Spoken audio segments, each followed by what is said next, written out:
আমি জাহাঙ্গীর, আমেরিকার new York থেকে।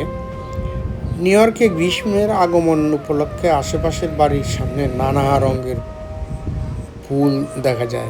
মনে হয় নিউ ইয়র্ক নতুন রূপে সাজছে, এত সুন্দর লাগে।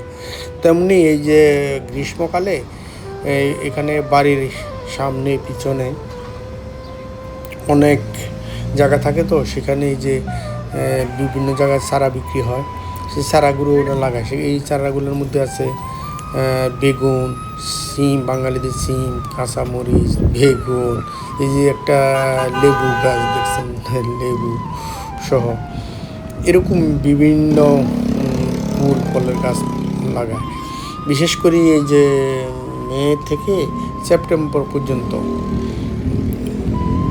আপনার এই যে লেবু পাওয়া যায়, তারপরে আপেল, পেয়ার, তারপর পার্সিমেন, হ্যাঁ, এটার পাশাপাশি লাউ, কুমড়া, টমেটো, মরিচ, বেগুন।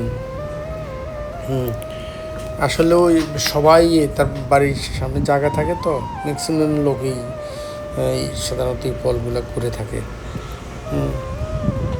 মনে হচ্ছে নতুন রূপে এই যে নিউ ইয়র্ক সাজে, সব তাজা। অনেকেই এই যে